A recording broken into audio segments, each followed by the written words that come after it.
بسم الله الرحمن الرحيم والحمد لله رب العالمين وصلى الله وسلم على سيدنا محمد النبي الأمي وعلى آله وأصحابه أجمعين اللهم علمنا ما ينفعنا وانفعنا بما علمتنا وزدنا علما نافعا يا كريم. أما بعد فهذا هو الدرس في باب النكاح من دروسنا في الكتاب في الكتاب الأحكام الشرعية في الأحوال الشخصية للشيخ الفقيه محمد قدر باشا رحمه الله تعالى. Nous continuons notre cours dans le livre du mariage, du livre Al-Ahkam al-Shar'iyya fi al-Ahwal al-Shakhsiyya du Cheikh Mohammed Qadri Basha rahimahullah. فوصلنا إلى الباب الرابع في الولاية على النكاح. On est arrivé dans le 4e chapitre, dans ce qui est du chapitre des tutorats par rapport au mariage, le tuteur pour le mariage. فقال الفصل الأول في بيان الولي وشروطه. La première section concerne l'exposition du tuteur et de ses conditions. قال يجب أن يكون الولي حرا عاقلا بالغا. Il est une condition, il est une obligation pour le tuteur qu'il soit libre, qu'il soit saint d'esprit et qu'il soit pubère. C'est-à-dire, il soit libre. S'il était esclave, ce n'est pas valable. S'il était fou, ce n'est pas valable non plus. Et s'il n'était pas pubère, ce n'est pas valable. On verra dans l'ordre des tuteurs qu'il y a également le fils. Donc le père, forcément, il est pubère, mais si la femme, elle a un fils, alors il rentre dans l'ordre des tuteurs, à condition qu'il soit pubère. Musliman fi haqqi muslimin wa muslimatin walau fasiqa. Et que également ce tuteur-là, il soit musulman, dans le cadre du mariage du musulman ou de la musulmane.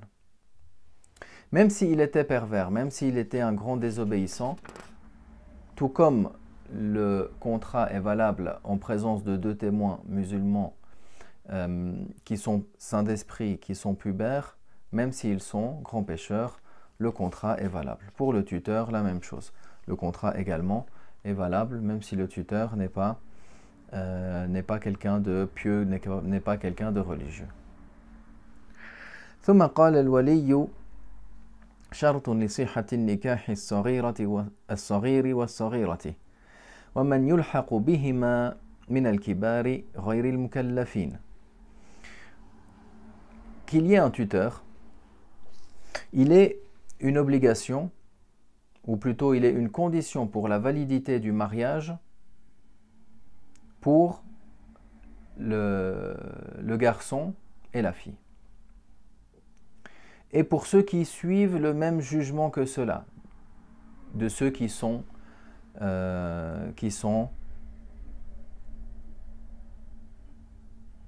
ne seraient pas saints d'esprit, qui ne seraient pas mukallaf, comme si par exemple l'enfant il était atteint de folie par exemple.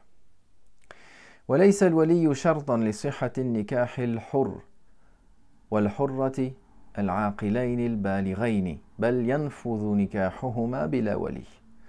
En revanche, le tuteur, le fait qu'il y ait un tuteur n'est pas une condition de validité du mariage pour celui et celles qui sont libres, qui sont saints d'esprit et qui sont pubères. Mais le contrat est valable à eux deux, même sans wali. Alors ici, selon ce que les shuyukh hanafites ont expliqué, et ce que j'ai pris de plusieurs d'entre eux, c'est qu'il faut distinguer plusieurs choses dans ce point-là. Il faut distinguer tout d'abord la question de la femme qui est donc pubère, saint d'esprit, et qui peut se marier elle-même. Le mariage de la femme par elle-même, sans l'accord du tuteur, il est valable mais à 2 conditions. La première des conditions, c'est que l'époux soit digne, que l'époux, il soit kuf'an laha, il soit digne d'elle. Et ça, on le verra dans le chapitre de les conditions de ceux qui sont dignes. Ce n'est pas une mince affaire.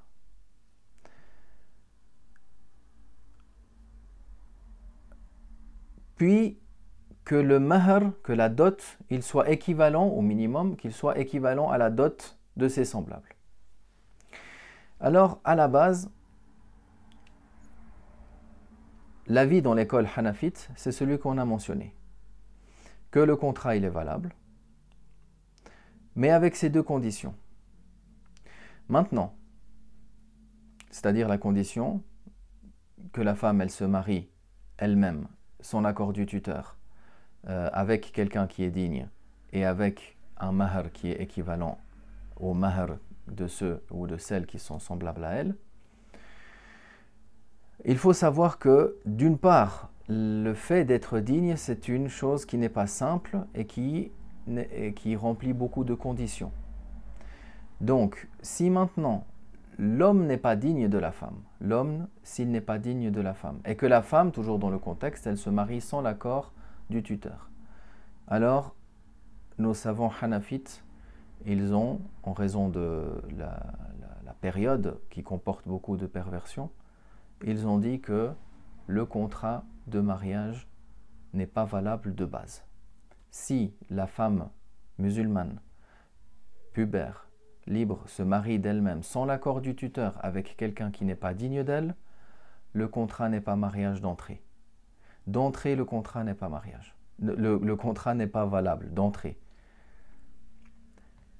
Maintenant, si cela a eu lieu et qu'il y a eu des enfants, qu'il y a eu une relation stable qui s'en est suivie, que par la suite cette affaire a été exposée au juge, bien sûr, il va reconnaître, confirmer la validité de ce mariage. C'est-à-dire que dans certains cas rares ou précis ou détaillés, conditionnés, ce mariage-là, sans l'accord du tuteur, va être considéré comme étant valable. Mais l'avis donné en fatwa est que ce contrat n'est pas valable de base. On pourrait dire, de par ce fait-là, le contrat n'est pas valable et le juge les sépare directement.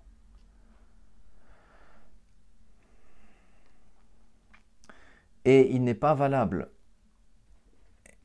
parce qu'il s'est produit de certains gens de prétendre et de dire d'une manière générale, si la femme, selon Abu Hanifa, se marie elle-même, le contrat est valable.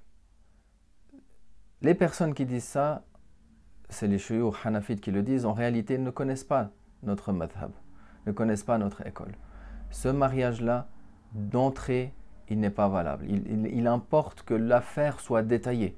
Il importe que l'affaire soit clarifiée afin qu'il n'y ait pas d'excès et qu'il n'y ait pas d'abus qui soient commis.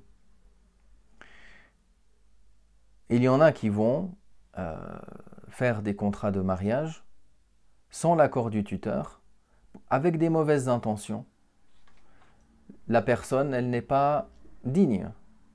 La personne, elle a des mauvaises attitudes. Elle ne remplit pas les critères pour être digne d'elle. D'entrée, le mariage, il n'est pas valable. Donc, si on dit que l'avis donné en fatwa, c'est l'invalidité du mariage, on va dire, ou les savants disent, qu'il n'est pas permis de donner en fatwa la permission de la femme de se marier toute seule, sans l'accord de son tuteur, d'une manière globale, d'une manière générale.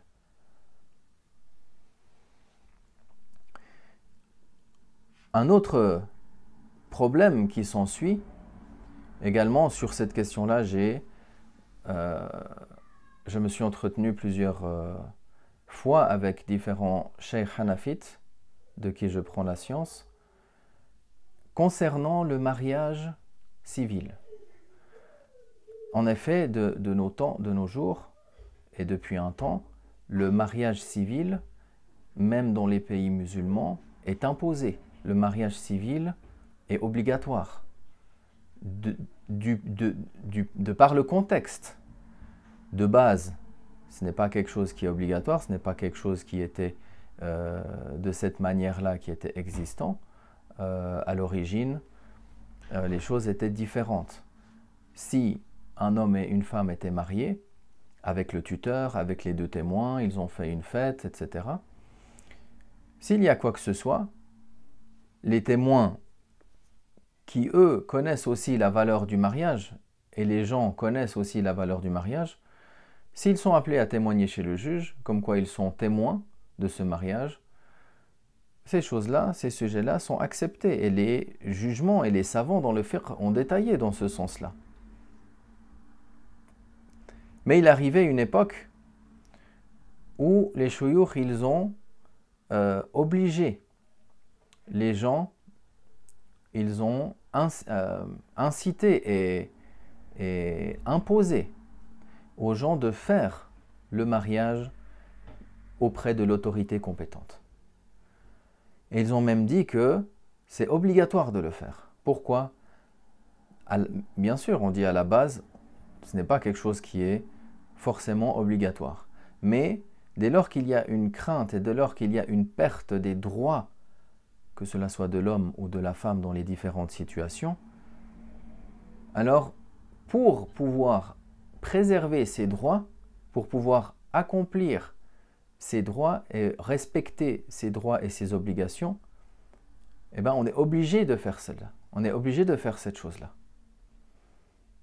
Ça, c'est d'une manière générale. Si maintenant, par la suite, il y a des cas particuliers, des endroits particuliers, des régions particulières dans lesquelles où les droits peuvent être respectés d'une manière ou d'une autre, les choses, elles sont en fonction du jugement. Du moment où l'homme, il se marie avec une femme, et puis le tuteur, il est au courant. De nos jours, même si on va dans n'importe quel consulat, dans n'importe quel gouvernement, même avec deux témoins, même avec le tuteur, ils vont dire ce mariage-là n'est pas reconnu. Ils ne vont pas, ça ne veut pas dire qu'ils vont renier le caractère licite de la relation, parce que le contrat de mariage en lui-même, il est valable sans aucun doute. Il n'y a pas de... Les savants disent « la ghubara alayh ». Il n'y a pas de poussière là-dessus, c'est-à-dire il n'y a pas de doute, il n'y a aucun doute à ce sujet. Le contrat de mariage est valable. Mais l'homme et la femme ont l'obligation de faire ce qui est dans leurs moyens, de faire ce qu'il faut, que cela soit auprès de l'autorité compétente, d'enregistrer cet acte-là, afin que les droits des uns et des autres soient respectés, afin que s'il y a des enfants, ils soient reconnus, afin que s'il y a un héritage, il soit partagé de la bonne manière, etc., etc. Il y a dans ces sujets-là beaucoup d'abus qui ont été faits, beaucoup de méconnaissances aussi qui ont été faits. Bien sûr, si le cas de figure, il y a des exceptions, il y a des rares exceptions, des cas de figure où le juge il va trancher d'une manière spécifique. Quand on parle de surtout quand on parle du mariage qu'on a cité précédemment, du mariage de la femme par elle-même. Mais ce sujet-là, il est très très important. Pourquoi? Parce que il a amené à beaucoup de difficultés, à beaucoup de problèmes qui ont amené même dans les pays européens, qui ont amené les autorités religieuses, les responsables religieux des différents centres et mosquées à ne pas accepter de célébrer un mariage, si ce n'est après avoir effectué le mariage qui est civil, c'est-à-dire le fait de transporter ou le fait de faire cette reconnaissance écrite. Parce que certains se sont engagés dans cela en pensant le bien, en voulant faciliter les choses. Et par la suite, il y avait des mauvaises intentions, des mauvaises attitudes derrière. Et qu'est-ce qu'il se passe? Il y a des problèmes, la justice s'en mêle et ils demandent qu'est-ce qui s'est passé. Et ils se sont dit, bon, on est allé au centre islamique dans telle ville ou dans telle ville.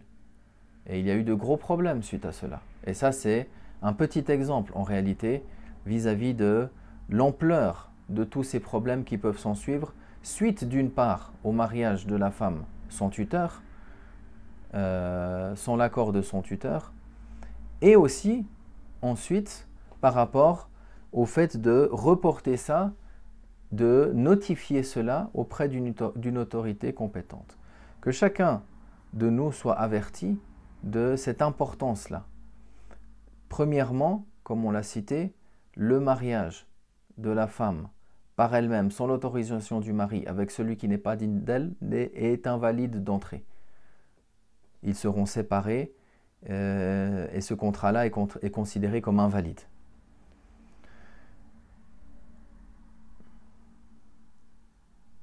C'est-à-dire qu'on ne donne pas en fatwa, c'est-à-dire qu'on ne dit pas d'une manière générale, le mariage est permis, le mariage est valable si la femme se marie elle-même, même sans l'accord de son tuteur. C'est une parole invalide.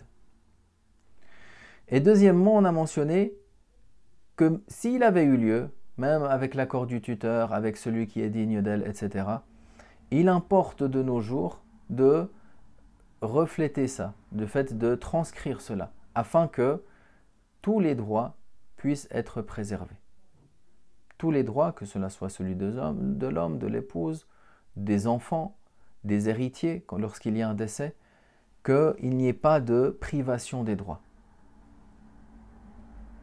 Ça, c'est les règles qui sont indispensables. C'est les règles qui sont indispensables. Les savants ne les ont pas mentionnées dans leur livre de fiqh. Cette chose-là n'est pas un pilier, n'est pas une condition de validité du mariage, non. Mais si la personne s'engage dans cette chose-là, sans faire ce qui est le nécessaire pour préserver les droits, alors elle aura désobéi.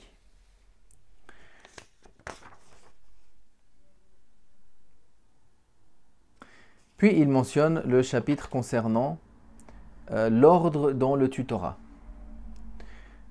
يقول الولي في النكاح العصبة بنفسه على ترتيب الإرث والحجب.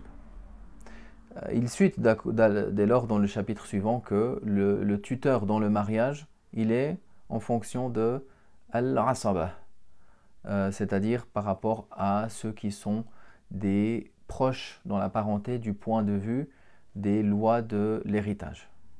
Du point de vue des lois de l'héritage par rapport à celui qui est prioritaire ou celui qui est présent ou celui qui prive l'autre. On continuera, Inch'Allah Ta'ala, dans le prochain cours. Walhamdulillah wa sallallahu wa sallam ala rasulillah.